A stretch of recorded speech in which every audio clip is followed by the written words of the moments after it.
എല്ലാവർക്കും Man United സ്റ്റുഡിയോന്റെ അടുത്ത എപ്പിസോഡിലേക്ക് സ്വാഗതം. അപ്പൊ നമ്മുടെ മിഡ്ഫീൽഡ് ഹണ്ട് ഇങ്ങനെ തുടങ്ങിക്കൊണ്ടിരിക്കുകയാണ്, കണ്ടിന്യൂ ചെയ്തുകൊണ്ടിരിക്കുകയാണ്. ഒരുപാട് പേരുകൾ. അപ്പോൾ നമ്മൾ രണ്ട് പേരുകളെ കുറിച്ച് നമ്മൾ ഇന്നലെ ഡിസ്കസ് ചെയ്തിട്ടുണ്ടായിരുന്നു, എലൈറ്റ് ആൻഡേഴ്സൺ ആൻഡ് ആദം വാട്ടൺ. ആ വീഡിയോ കാണാത്തവർക്ക് ഞാൻ ലിങ്ക് ഡിസ്ക്രിപ്ഷൻ ബോക്സിൽ കൊടുത്തേക്കാം. അപ്പൊ നമ്മൾ ഇന്ന് നമ്മൾ ഡിസ്കസ് ചെയ്യാൻ പോകുന്ന രണ്ട് പേര്. അതിൽ ഒന്നാമത്തെ ആള് നമുക്ക് വളരെ അധികം പറഞ്ഞ് നമ്മൾ വയ്യാതായ ഒരു പേരാണ്. കാരണം കഴിഞ്ഞ സമ്മർ ട്രാൻസ്ഫർ വിൻഡോ തൊട്ട് ഈ പേര് ഫുൾ ടൈം ഉണ്ടായിരുന്നു. നമ്മൾ അവസാനം സൈൻ ചെയ്യുന്ന ഒരു ഘട്ടം വരെയൊക്കെ എത്തിയതായിരുന്നു, പക്ഷെ നടന്നില്ല. ബലേബ, ബ്രൈറ്റണില് ബലേബ ഒരു 100 മില്യൺ പ്രൈസ് റേഞ്ചിൽ പറ്റുന്ന ഒരു പ്ലെയർ ആണോ എന്ന് ഇപ്പോഴും ചോദിച്ചു കഴിഞ്ഞാൽ ഇപ്പോഴും കൺഫ്യൂസ്ഡ് ആണ് പുള്ളിക്കാരുടെ കാര്യത്തിൽ. കാരണം കറന്റ്ലി അങ്ങേരുടെ ഫോം അത്ര നല്ലതല്ല. പക്ഷേ മികച്ചൊരു ഡിഫൻസീവ് മിഡ്ഫീൽഡറെ ആണോ നമ്മൾ നോക്കുന്നുണ്ടെങ്കിൽ നമുക്ക് ഏറ്റവും ബെസ്റ്റ് കൺസിഡർ ചെയ്യാൻ പറ്റുന്ന ഒരു പ്ലെയർ ആണ് ബലേബ. അപ്പോൾ നമുക്ക് ബലേബയുടെ പോസിറ്റീവ്സിൽ നിന്ന് സ്റ്റാർട്ട് ചെയ്യാം.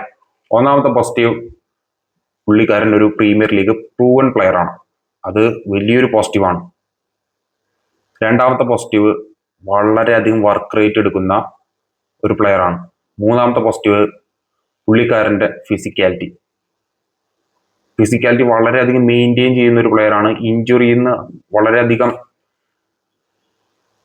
പെട്ടെന്ന് റിക്കവർ ആവാൻ, പെട്ടെന്ന് അധികം എസ്കേപ്പ് ആവാൻ പറ്റുന്ന ഒരു ടൈപ്പിലുള്ള ഒരു പ്ലെയർ ആണ്.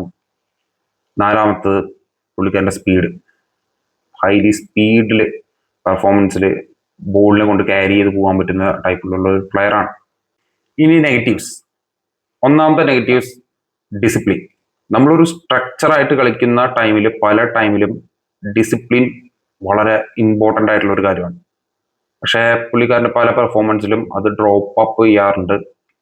ഡിസിപ്ലിൻ വളരെ കുറവാണ്. അനാവശ്യമായിട്ടുള്ള ടാക്ലിങ്സ്, അനാവശ്യമായിട്ടുള്ള കാർഡുകൾ, അങ്ങനെ പുള്ളിക്കാരൻ്റെ ആ ഒരു സെറ്റപ്പ് ഓഫ് പ്ലേയില് ഭയങ്കര പ്രശ്നങ്ങൾ സംഭവിക്കാറുണ്ട്.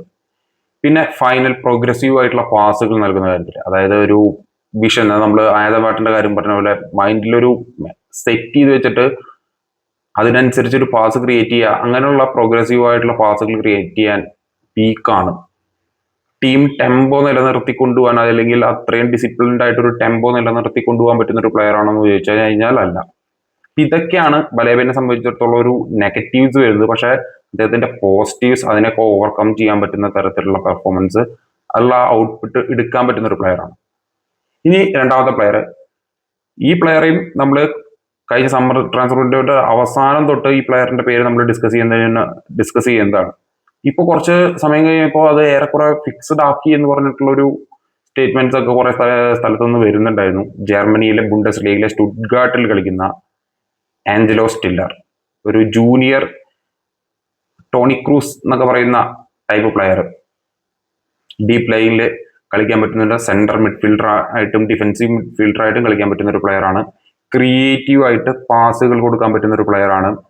ടീമിന്റെ ടെമ്പോ നിലനിർത്താൻ പറ്റുന്ന പ്ലെയർ ആണ്. നമ്മൾ ആദം വാട്ടനെ കുറിച്ച് പറഞ്ഞ പോലെ തന്നെ ഡിഫൻഡേഴ്സിൽ നിന്ന് ബോൾ ക്യാരി ചെയ്തിട്ട് അവളും തൊട്ട് ആ ഗെയിം എങ്ങനെ സെറ്റ് ചെയ്യണമെന്ന് ഒരു വിഷൻ ഉണ്ടാക്കി അതിനനുസരിച്ച് കളിക്കാൻ പറ്റുന്ന ടൈപ്പ് പ്ലെയർ ആണ്.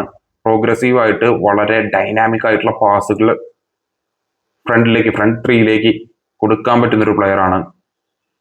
ഭയങ്കര ക്രിയേറ്റീവ് ആയിട്ടുള്ളൊരു ടാലന്റ് ആണ് ആഞ്ചലോ സ്റ്റില്ലർ. അപ്പോ ഇതൊക്കെയാണ് അദ്ദേഹത്തിന്റെ മെയിൻ ആയിട്ടുള്ള പോസിറ്റീവ്സ് കാര്യങ്ങൾ ആയിട്ട് വരുന്നത്. പക്ഷെ നെഗറ്റീവ്സിൽ ഒന്നാമത്തെ നെഗറ്റീവ്സ് നമുക്കറിയാം, അദ്ദേഹം പ്രീമിയർ ലീഗിൽ പ്രൂവൺ അല്ല. പ്രീമിയർ ലീഗിന്റെ പേസോ പ്രീമിയർ ലീഗിന്റെ അഡാപ്റ്റ് ചെയ്തെടുക്കാൻ സമയം എത്ര എടുക്കുമെന്ന് നമുക്കറിയില്ല. ഇപ്പൊ സാവി സിമോൺസിന്റെ ടോട്ടൻഹാമിൽ വന്നിട്ടുള്ള പോലത്തെ അവസ്ഥ നമുക്ക് നോക്കിയറിയാം. അപ്പോൾ അതൊരു പ്രശ്നമാണ്. പിന്നെ ഫിസിക്കാലിറ്റി, നമ്മൾ ആദം വാട്ടന്റെ കാര്യം പറഞ്ഞ പോലെ തന്നെ ഫിസിക്കാലിറ്റി കുറച്ച് വീക്കാണ്. ഡിഫെൻസീവ്ലി അവയർനെസ്സിൽ അല്ലെങ്കിൽ ഡിഫെൻസീവ് ടാക്ലിങ്ങിൽ അങ്ങനെയുള്ള കാര്യങ്ങളിലൊക്കെ വരുമ്പോൾ വളരെ വീക്കായിട്ടുള്ള ഒരു സൈഡാണ്.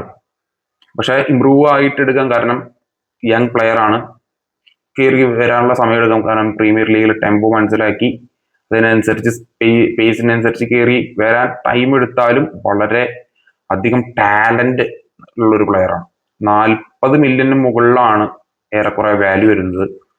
അതുകൊണ്ടാണ് ഞാൻ ഈ സെഗ്മെന്റിൽ ആളെയും കൂടി ഉൾപ്പെടുത്തിയിട്ടുള്ളത്. കാരണം നമുക്ക് വേറെ നമ്മൾ ഇതിനുമൊപ്പം ഡിസ്കസ് ചെയ്ത ആൻഡേഴ്സനായാലും അതേപോലെ തന്നെ ബലേബ ആയാലും ഈ രണ്ട് സൈനിങ്സിൽ ഏതെങ്കിലും ഒരു സൈനിങ്സ് നടന്നു കഴിഞ്ഞാൽ അതിന്റെ ഒപ്പം നമുക്ക് ആഡ് ഓൺ ചെയ്യാൻ പറ്റുന്ന ഒരു സൈനിങ് ആയിരിക്കും ആഞ്ചലോ സ്റ്റില്ലറിന്റെ. അപ്പോ ബാക്കി ഇനി നമുക്ക് വരുന്ന മിഡ്ഫീൽഡർ ടാർഗറ്റിനെ കുറിച്ചുള്ള വീഡിയോ ആയിട്ട് അടുത്തൊരു സെക്ഷനിൽ വരാം. അപ്പോൾ ബൈ.